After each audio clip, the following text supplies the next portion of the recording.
Warahmatullahi wabarakatuh. Saya Muhammad Fikbar kelas 4C. Di sini saya akan membacakan materi renang dan medianya. Yang pertama, renang. Renang merupakan bagian dari olahraga air yang mengharuskan atletnya untuk melakukan gerakan yang efektif dan efisien.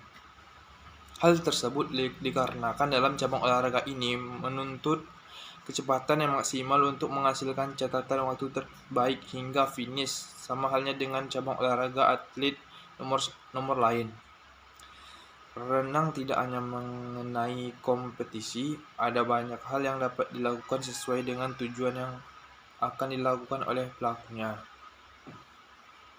Setiap orang memiliki tujuan yang berbeda-beda ketika melakukan suatu aktivitas olahraga.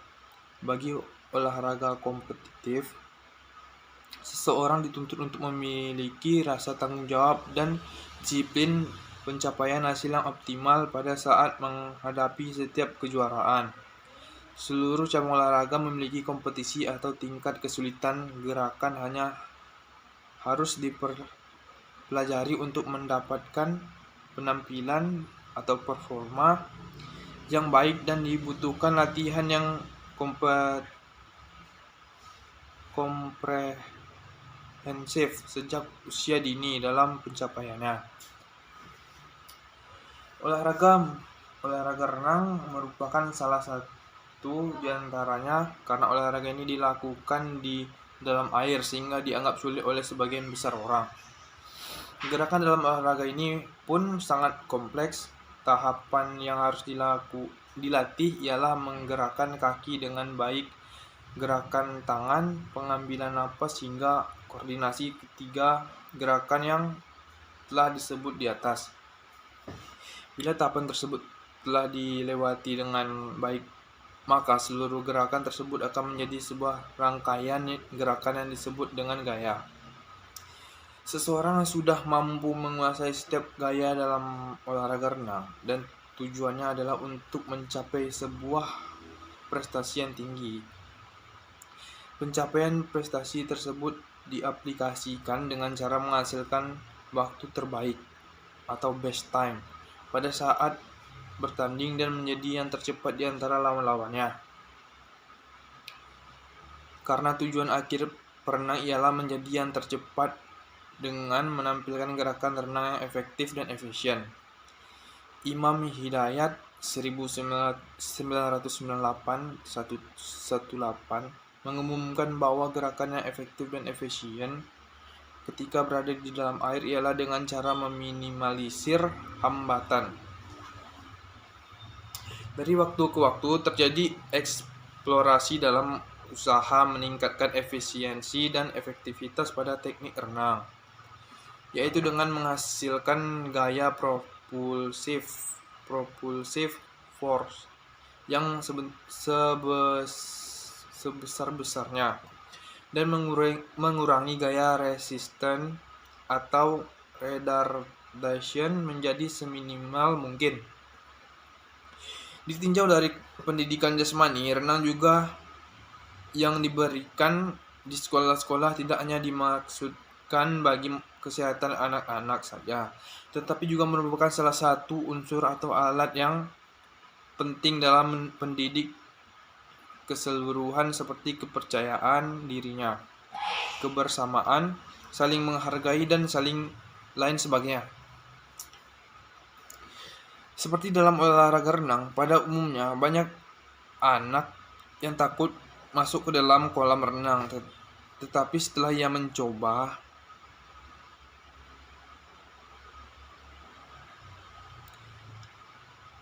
serta diberi kepercayaan oleh guru yang bersangkutan, maka hilanglah perasaan takut tersebut dan berubah menjadi perasaan senang atau menggembirakan. Mereka bermain dengan senang dan lupa akan ketakutannya. Atau seseorang bila dapat melakukan renang dengan baik, maka akan timbul perasaan bangga dan percaya diri akan dirinya setiap berada di dalam air atau di kolam renang, sehingga anak tersebut cenderung menyukai aktivitas atau olahraga air. Hal tersebut dapat dilakukan dengan tercipta dengan menggunakan metode yang tepat oleh guru yang bersangkutan. Hal di atas membuktikan bahwa melalui pendekatan yang tepat dalam olahraga renang, perasaan akan kepercayaan dirinya terhadap diri sendiri itu dapat ditimbulkan dengan hasil yang sangat memuaskan. Boleh dikatakan bahwa sebagian besar orang takut untuk masuk atau terjun ke dalam air, tetapi perasaan itu akan hilang apabila mereka selalu mempelajari dan yakin untuk masuk ke dalam air, sehingga mereka akan sadar dengan kesanggupan dan kemampuan yang ada pada dirinya. Namun harus disertai bantuan dari guru yang membantu ketika proses pembelajaran berlangsung. Artinya, kepercayaan diri memiliki pengaruh yang tinggi di dalam pelaksanaan pembelajaran renang. Sehingga dalam proses pembelajaran renang atau akuatik, pengembangan model atau metode pembelajaran sangatlah penting. Guru mampu mengembangkan dan memaksimalkan berbagai media pembelajaran agar menimbulkan suasana menyenangkan serta menggembirakan. Media itu bisa berupa pelampung, pulbouri, dan lain sebagainya. Rasa nyaman dan menyenangkan yang timbul dari anak-anak maupun orang dewasa menjadi sinyal positif bila diarahkan dengan baik dan tepat. Kondisi negatif terjadi dikarenakan sikap dan keyakinan berbeda antara satu dengan yang lain. Jika anak kurang menyukai aktivitas air, keadaan tersebut dapat ditafsirkan sebagai indikasi bahwa di dalam dirinya anak tersebut memiliki sikap negatif. Hal tersebut terjadi disebabkan oleh pengalaman buruk, yaitu pernah hampir tenggelam di kolam renang ketika anak tersebut baru belajar renang. Gerakan kaki, gerakan tangan, pengambilan napas, dan koordinasi dari ketiga gerakan tersebut akan menghasilkan sebuah rangkaian gerak yang dinamakan gaya dalam cabang olahraga renang. Terdapat beberapa gaya dalam olahraga ini, sebagaimana yang dikemukakan oleh FINA. Di antaranya adalah gaya bebas, gaya punggung, gaya dada, dan gaya kupu-kupu. Adapun penggabungan antara gaya kupu-kupu, gaya punggung, gaya dada, dan gaya bebas yang dilakukan oleh satu orang perenang disebut dengan nomor gaya ganti perorangan. Jarak yang dipertandingkan mulai dari 100 meter. Gaya ganti perorangan jika kolam yang digunakan dalam perlombaan memiliki panjang 25 meter. 200 meter dan 400 meter gaya ganti perorangan jika kolam yang digunakan dalam perlombaan memiliki panjang 50 meter. Sedangkan dalam nomor 4 kali 100 meter dan 4 kali 200 meter, estafet gaya ganti. Artinya 4 orang perenang melakukan satu gaya renang dengan susunan gayanya adalah sebagai berikut: gaya punggung, gaya dada, gaya kupu-kupu, dan gaya bebas. Beberapa gaya yang telah disebutkan merupakan gaya yang seringkali dipertandingkan untuk tingkat daerah, provinsi, nasional, dan internasional. Nomor-nomor pertandingan yang cukup banyak menjadi olahraga ini sebagai salah satu cabang olahraga yang patut diperhitungkan dalam terdapat event-event seperti Porda, PON, SEA Games, dan pertandingan multi-event lainnya.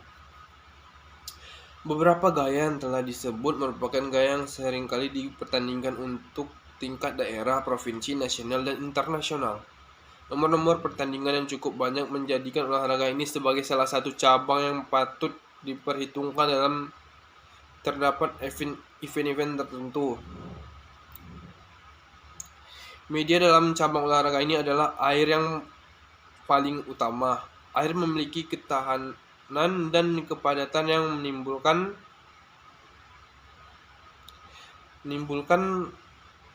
tekanan Artinya seorang yang melakukan aktivitas renang akan merasakan tahanan air pada setiap arah ketika bergerak. Tahanan air memperlambat gerak serta membuat latihan menjadi aman, sekaligus menuntut usaha yang lebih keras dibandingkan latihan di dalam dan kecepatan yang sama. Suhu air kolam yang terasa dingin dan menyegarkan akan membuat seseorang dapat berlatih lebih lama tanpa merasa kepanasan.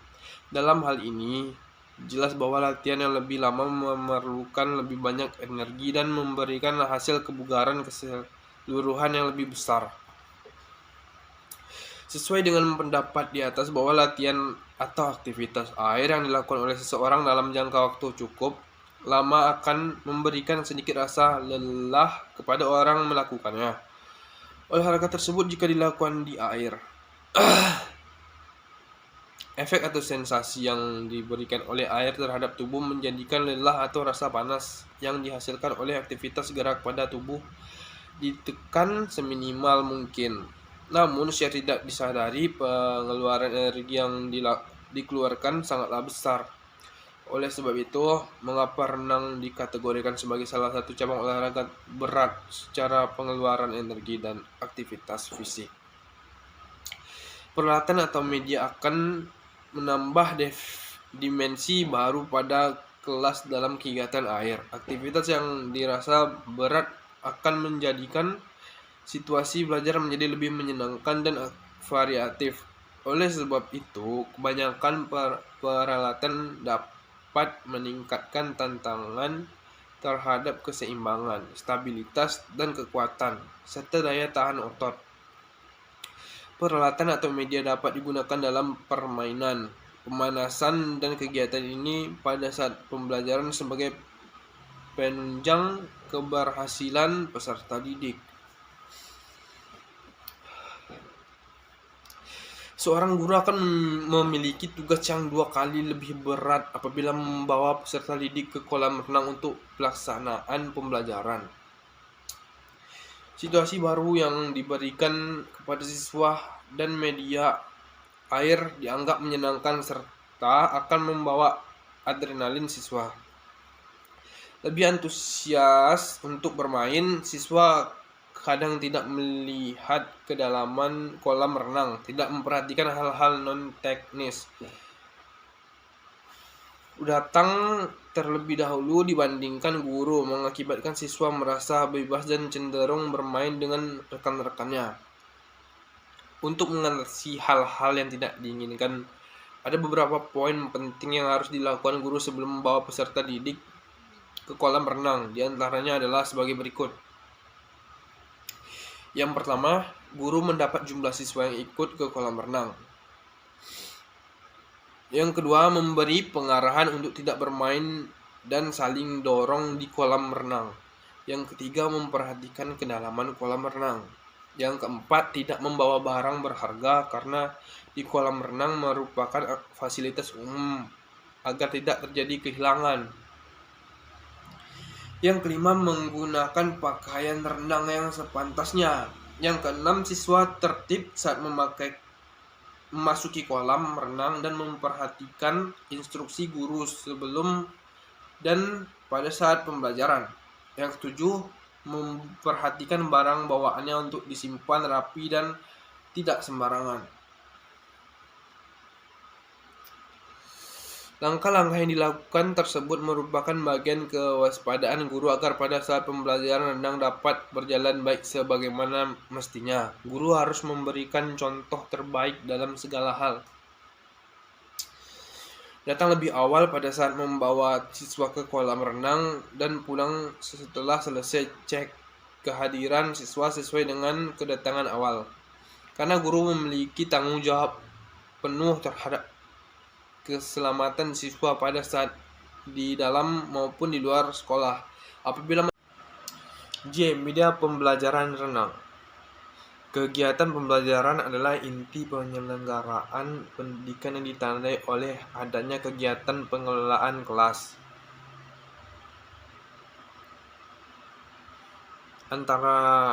antara guru dan siswa, penggunaan media dan sumber belajar, serta menggunakan strategi pembelajaran. Semua hal yang berkaitan dengan hal tersebut merupakan tugas dan kewajiban guru yang paling mendasar agar apa yang telah direncanakan dapat mendapatkan hasil yang optimal dan pada saat di lapangan. Guru dapat mengembangkan berbagai macam metode pembelajaran melalui media yang telah dirancang sebelum pada tahap perencanaan. Pengelolaan kelas yang baik merupakan tugas guru agar menciptakan suasana mengajar yang kondusif guna mewujudkan proses pembelajaran yang menyenangkan. Adanya kerja sama dan disiplin dapat diaplikasikan melalui tugas harian yang diberikan oleh guru setelah pelaksanaan praktik penjas baik di lapangan atau di kolam. Guru mengevaluasi hasil belajar melalui apa kekurangan dan kelebihan selama proses pembelajaran berlangsung, serta disiplin waktu yang tepat dalam setiap pergantian jam mata pelajaran. Karena sebagaimana diketahui bahwa waktu mata pelajaran olahraga atau penjas sedikit kompleks dikarenakan siswa harus berganti pakaian terlebih dahulu sebelum dan setelah praktek di lapangan. Guru harus dapat merespon itu dengan baik serta manage waktu sebaik mungkin agar tidak terjadi kesalahan antara guru satu dengan yang lainnya. Penggunaan media dan sumber belajar dalam pelaksanaan pembelajaran penting untuk dikuasai oleh seorang guru. Menurut R. Ibrahim dan Nana Syadin S. 1993-78 yang kutip dalam Rusman 2013-77 menyatakan bahwa media adalah segala sesuatu yang dapat digunakan untuk menyalurkan pesan, materi pembelajaran, merangsang pikiran, segala sesuatu yang dapat digunakan untuk menyalurkan pesan atau materi pembelajaran sehingga dapat mendorong proses pembelajaran. Dalam pernyataan tersebut dipaparkan dengan jelas bahwa peranan media sangatlah menunjang dalam proses kegiatan belajar agar anak dapat terangsang oleh stimulus yang diberikan oleh guru kepada pendidik. Proses dan hasil pembelajaran akan dapat dikontrol dengan baik apabila guru mampu memberikan nuansa yang baru dan kreatif serta menyesuaikan terhadap isi materi yang akan diberikan pada setiap pertemuannya. Peserta media akan memberikan dampak positif terhadap hasil pembelajaran. Guru memberikan pesan atau materi pembelajaran jika dilakukan tanpa media akan terasa kurang tepat sasaran. Siswa akan dihadapkan pada proses belajar pengulangan yang cenderung kepada teknik gerakan yang sama sehingga timbul rasa bosan dan siswa kurang bergairah pada saat pembelajaran penjas tersebut. Di lapangan, situasi panas karena terik matahari yang dihadapkan guru dan siswa apabila jadwal belajar pada siang hari akan menambah pekerjaan guru untuk meminimalisir hal tersebut. Tantangan tersebut harus dapat dipercaya oleh guru. Bagaimana dengan situasi panas dan terik, namun siswa dapat bergerak aktif di lapangan. Melalui media, guru dapat menarik siswa dapat bergerak untuk berolahraga dalam situasi dan kondisi apapun sesuai dengan tujuan pembelajaran yang mana siswa dapat bergerak aktif dalam kondisi menyenangkan. serta melalui media guru akan jauh lebih mengkreasikan bentuk atau metode pembelajaran sehingga secara tidak langsung guru akan berpikir lebih dinamis guna pelaksanaan kegiatan belajar mengajar yang efektif dan efisien. Pentingnya media tidak hanya untuk siswa yang prestasi didik, sebaliknya guru diajak untuk dapat berperan aktif dalam mengaplikasikan dan mengoperasikan alat tersebut sehingga pesan atau materi pembelajaran tersebut tersampaikan dengan baik kepada siswa.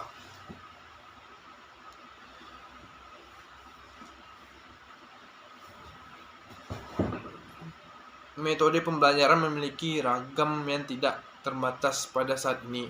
Media sudah tersedia dalam bentuk media cetak, media audio, serta media audiovisual. Guru dituntut untuk memiliki kemampuan yang menekankan pada penggunaan objek nyata yang ada di sekitar sekolah. Kadangkala guru memiliki kendala yang sulit untuk mengembangkan proses pembelajaran. Mengapa demikian? Hal ini terjadi karena beberapa faktor, diantaranya adalah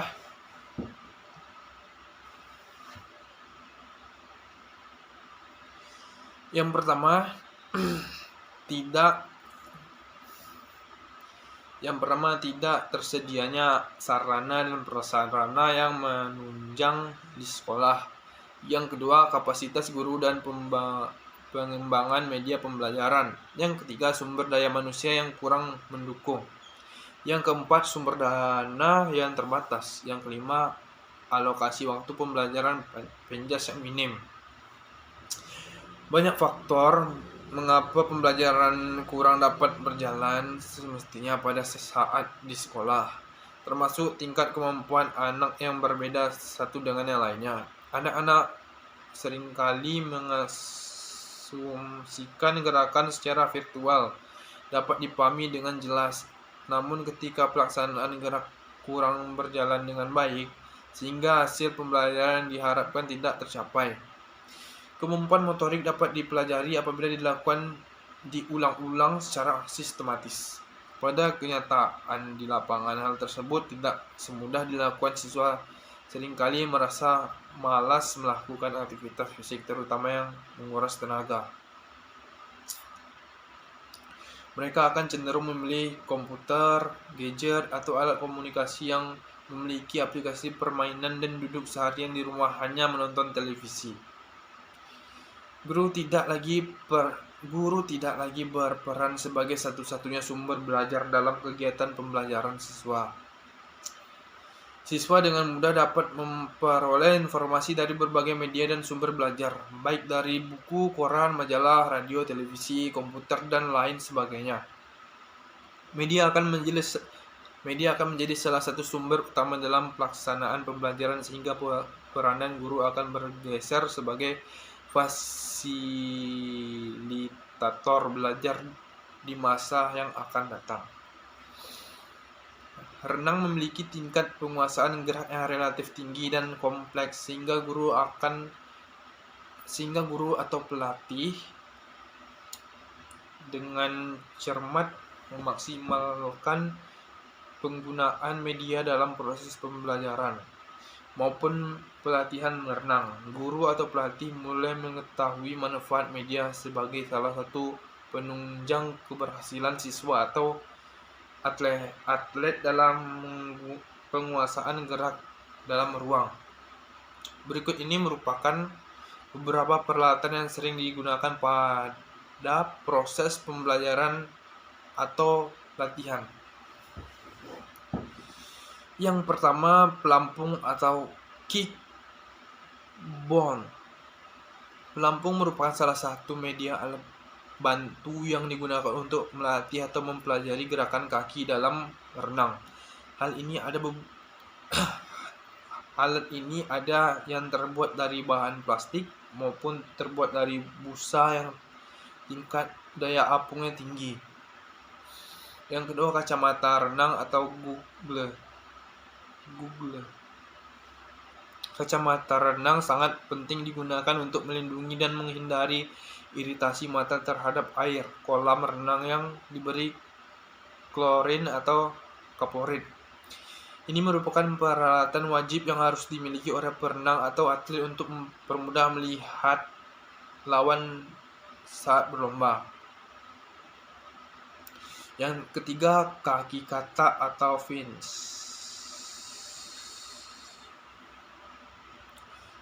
Kaki katak atau fins. Kaki katak digunakan oleh atlet untuk mendapatkan kecepatan renang secara maksimal pada saat latihan, serta menguatkan gerakan kaki pada saat renang. Sedangkan bagi pemula, membantu agar melenturkan dan meluruskan kaki pada saat renang. Karena posisi kaki pada saat di darat dan di air sangat berbeda. Posisi kaki pada saat renang mengharuskan punggung kaki dalam keadaan lurus dan fleksibel. Selanjutnya, topi renang atau swim cap. Topi renang memiliki manfaat agar pandangan pada saat renang tidak terhalang, yang menyebabkan gangguan dan tidak konsentrasi. Melindungi rambut dari air kolam yang terkena klorin, agar pada saat pengambilan napas mulut tidak terhalang oleh rambut yang mengarah ke wajah, mengurangi hambatan atau resistance. Yang kelima, penutup telinga. Keluhan pada saat renang adalah air yang masuk ke telinga mengakibatkan rasa tidak nyaman. Penutup telinga akan membantu meminimalisir hal tersebut agar air tidak dengan mudah ke telinga dan seseorang akan dengan santai dapat berenang. Yang keenam, penjepit hidung. Karena tidak terbiasa berenang, pemula akan lebih sering mengalami air yang tidak sengaja terhirup oleh hidung, sebagaimana diketahui bahwa pada pola napas ketika renang dan di daerah jelas berbeda. Di air selalu hirup udara dari mulut dan mengeluarkan udara boleh dari mulut atau boleh juga dari hidung, sesuai dengan tingkat kenyamanan masing-masing orang. Penjepit hidung atau neck clip akan sangat membantu pada proses pernapasan dalam proses pembelajaran renang. Selanjutnya, baju renang atau swimsuit. Renang memiliki tujuan kecepatan dan mengurangi hambatan atau resistance, sehingga pemakaian baju renang sangat dianjurkan agar pada saat renang dapat melakukan gerakan dengan leluasa tanpa hambatan. Bahan yang digunakan dalam baju renang tentu berbeda dengan bahan baju biasa. Tekstur baju renang lebih elastis dan lebih tipis. Yang ke-8, papan jepit atau pull buoy. Pull buoy digunakan untuk belajar gerakan tangan. Bagi atlet, pull buoy digunakan untuk melatih kekuatan tangan dan frekuensi kayuhan tangan. Pemakaian pull buoy dengan cara menjepitnya di antara kedua paha kaki, ukurannya lebih kecil dibandingkan dengan papan seluncur. Yang ke-9, pelampung batas atau noodle swimming. Pelampung batang atau noodle swimming. Alat ini belum familiar dengan alat-alat lainnya. Noodle swimming merupakan alat multifungsi yang dapat digunakan dalam proses pembelajaran renang khusus untuk pemula. Memiliki daya apung yang lebih tinggi dibandingkan pelampung, sehingga tingkat penguasaan teknik renang akan lebih mudah dicapai apabila menggunakan alat ini. Bentuknya yang menyerupai batang, namun tingkat flexibility yang lebih tinggi memudahkan penggunaannya untuk berenang. Selanjutnya, pemanasan atau warming up. Tahap pemanasan sangatlah penting dalam melakukan aktivitas olahraga apapun, termasuk dalam cabang olahraga renang. Sebagian besar orang seringkali menganggap bahwa pemanasan itu hal yang sepele dan tidak perlu dilakukan. Permasalahan ini yang pada akhirnya menimbulkan dampak yang tidak sedikit. Seringkali terjadi kram, cedera pada bagian sendi, pingsan, atau lain sebagainya. Beberapa jenis pemanasan umum diantaranya adalah pemanasan statis, pemanasan dinamis, dan PNF yang dikutip dalam 1. Pemanasan statis merupakan kegiatan meregangkan otot sampai terasa nyeri dengan dilakukan 1 kali 8 hitungan atau 2 kali 8 hitungan. Pemanasan statis dibagi menjadi 2, yaitu statis aktif dan statis pasif. Statis aktif yaitu pemanasan yang dilakukan oleh sendi, sedangkan statis pasif yaitu pemanasan yang dilakukan oleh organ lain.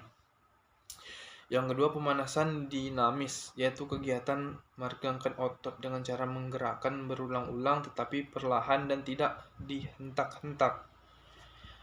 Selanjutnya, yang ketiga, pemanasan PNF, hampir sama dengan pemanasan statis pasif lainnya, hanya berbeda dalam segi penekanan. Contoh A, orang yang melakukan peregangan atau stretching, dan B, orang yang membantu menekan.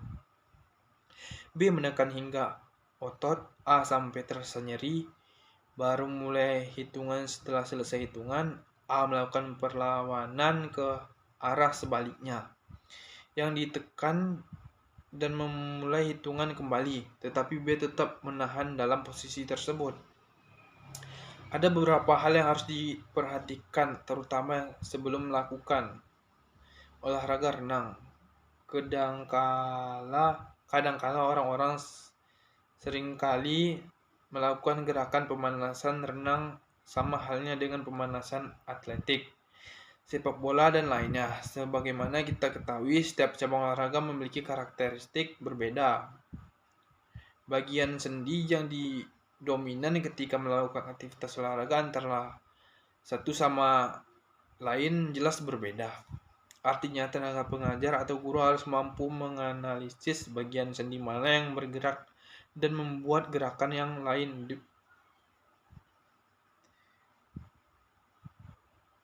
yang akan diberikan kepada peserta didiknya. David G. Thomas 2000 yang telah dialih bahasakan menyatakan bahwa periode pemanasan harus terdiri dari latihan pemanasan, kelenturan sendi atau seluruh persendian menjadi lentur dan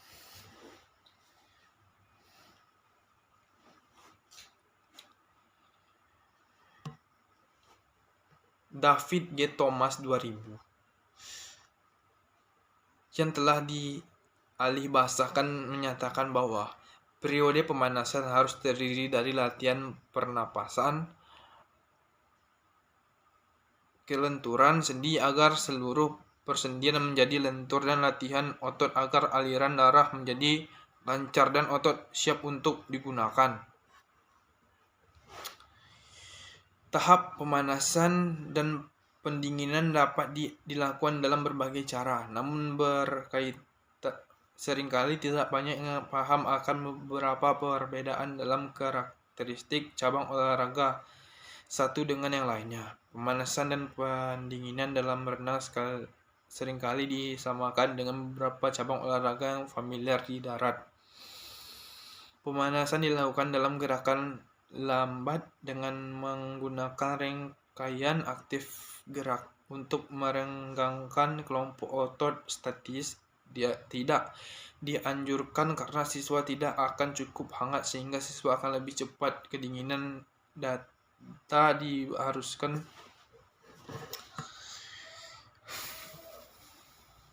diharuskan berdiri tegak pada saat berada di dalam air. Pemanasan adalah waktu yang tepat untuk mengenalkan siswa terhadap tantangan teknik atau pembelajaran gerak baru yang selanjutnya akan diulang-ulang pada waktu pembelajaran atau latihan. Apabila proses pemanasan dilakukan dengan mekanisme yang tepat, maka siswa akan mampu menambah kecepatan dan energi dalam proses pembelajaran agar latihan dilakukan dengan minim dan terhindar dari resiko cedera. Pendingin dalam cabang olahraga renang dilakukan dengan peregangan statis, namun guru harus tetap memperhatikan karakteristik air yang bersifat dingin. Maka dapat dilakukan dengan cara mempercepat atau mengurangi jumlah hitungan pada saat pelaksanaan gerakan statis. Pendidikan dalam renang dapat dilakukan di air apabila kondisi di kolam renang tidak memungkinkan, yaitu penggunaan kolam renang padat. Namun jika penggunaan kolam renang tidak terlalu padat, maka pendidikan dapat dilakukan karena di